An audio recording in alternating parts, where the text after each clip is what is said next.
The Lost Tribes of Israel. History's greatest mystery. In the dusty archives of the British Museum sits a clay tablet that should not exist.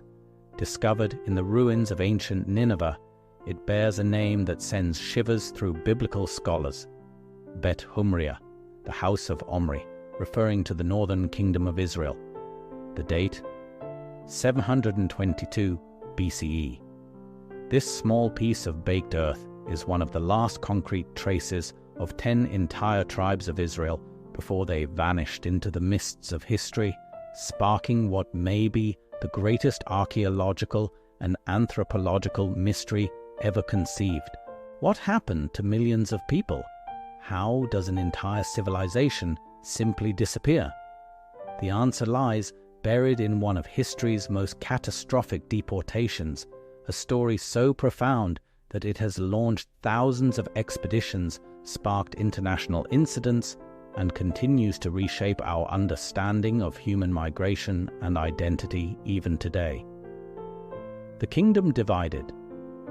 To understand this mystery, we must journey back to the golden age of King Solomon, when Israel stood as one mighty kingdom stretching from Dan to Beersheba.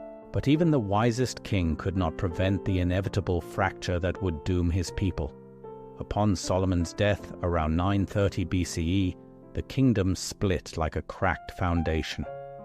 The northern 10 tribes, Reuben, Simeon, Levi, Dan, Naphtali, Gad, Asher, Issachar, Zebulun, and parts of Manasseh, formed the kingdom of Israel, while Judah and Benjamin remained loyal to Solomon's heir in the south. For 2 centuries, these parallel kingdoms existed in an uneasy dance of rivalry and cooperation. The northern kingdom was larger, richer, and more cosmopolitan, controlling crucial trade routes and boasting magnificent cities like Samaria. Archaeological evidence reveals a sophisticated civilization, ivory carvings that would make modern artisans weep, advanced water systems that still function today, and fortifications that speak to both wealth and paranoia. But prosperity bred complacency. The northern tribes began incorporating foreign gods into their worship, a religious syncretism that Orthodox historians argue sealed their fate. Meanwhile, a new power was rising in Mesopotamia, one that would forever alter the course of human civilization: the Assyrian war machine. The Neo-Assyrian Empire was history's first true superpower, a military machine so efficient and ruthless that it makes modern warfare seem quaint. Their king, Sargon II, had perfected what we might call demographic warfare, the systematic displacement of entire populations to prevent rebellion and ensure loyalty. This wasn't mere conquest, it was social engineering on a massive scale. The Assyrian records, written in cuneiform on clay tablets, provide chilling efficiency reports of their campaigns. They didn't just defeat armies, they transplanted civilizations. The Assyrian strategy was brilliant in its brutality. Remove a conquered people from their homeland, scatter them across the empire, and replace them with deportees from other conquered territories. Without their land, their temples, and their cultural anchors, these displaced peoples would gradually assimilate and lose their distinct identity. In 722 BCE, this war machine turned its attention to the northern kingdom of Israel. The siege of Samaria lasted 3 years, a testament to Israelite resistance, but the outcome was inevitable. When the walls finally fell, the Assyrians began the most consequential deportation in biblical history. The Great Disappearance. Here lies the heart of our mystery. Assyrian records claim they deported 27,290 Israelites, but this number seems impossibly small for a kingdom that likely held hundreds of thousands, if not millions, of inhabitants. Where are the rest? What happened to the vast majority of the northern tribes? But here's where the story takes an extraordinary turn that challenges everything we thought we knew about ancient deportation practices. Recent archaeological discoveries suggest the Assyrians may have employed a far more sophisticated population transfer system than previously understood. Excavations at sites across the former Assyrian Empire have uncovered Hebrew inscriptions, Israelite pottery styles, and religious artifacts in locations spanning from Iran to Turkey. These are not random finds. They form a pattern that suggests the 10 tribes were not simply absorbed into local populations, but maintained distinct communities for centuries after their supposed disappearance. The Assyrians themselves documented their deportation destinations. The cities of the Medes, regions in modern-day Iran and Afghanistan. But here's the fascinating detail historians often overlook. The Assyrians were meticulous record keepers, yet the documentation of Israelite settlements simply stops after the initial deportation.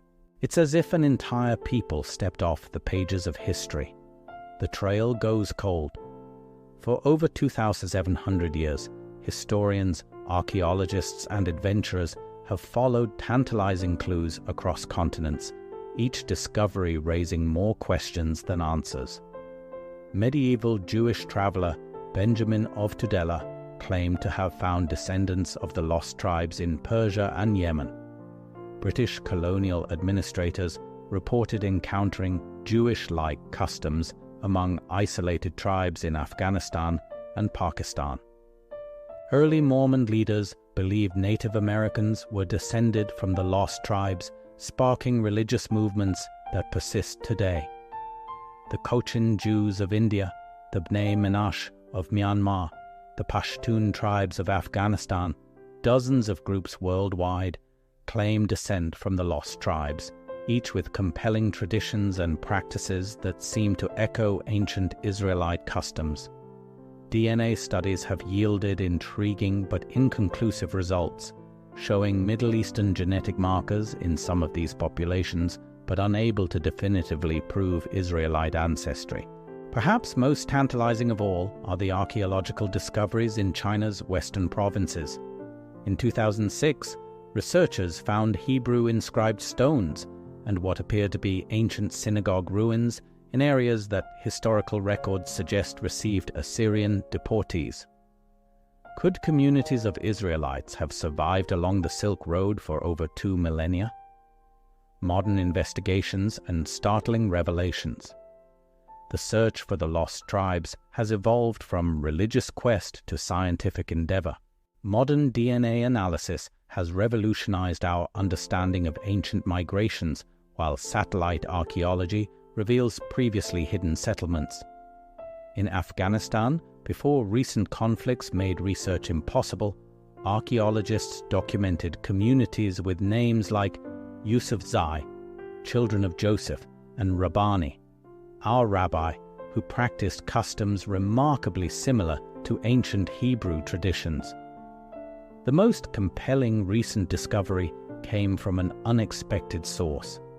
In 2019, construction work in northern Iraq uncovered what appears to be a massive burial site with inscriptions in both Aramaic and Hebrew dating to the 6th century BCE. If authenticated, this could represent the first major archaeological evidence of lost tribe settlements outside the traditional deportation zones. But perhaps the most shocking revelation is this: the lost tribes may not have disappeared at all.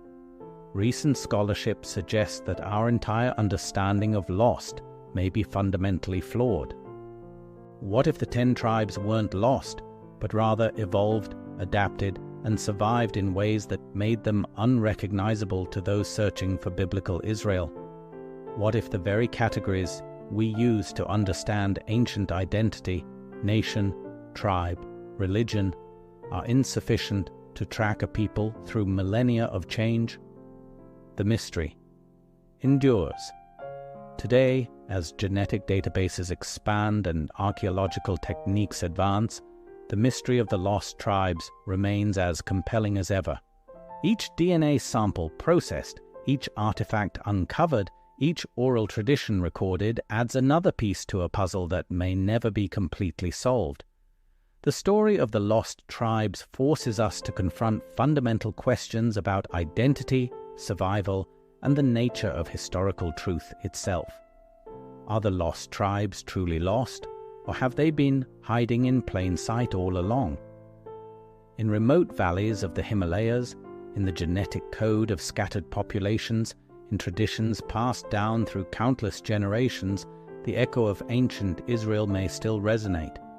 The greatest mystery in history refuses to yield its secrets easily, ensuring that the search for the lost tribes will continue to captivate explorers, scholars, and dreamers for generations to come.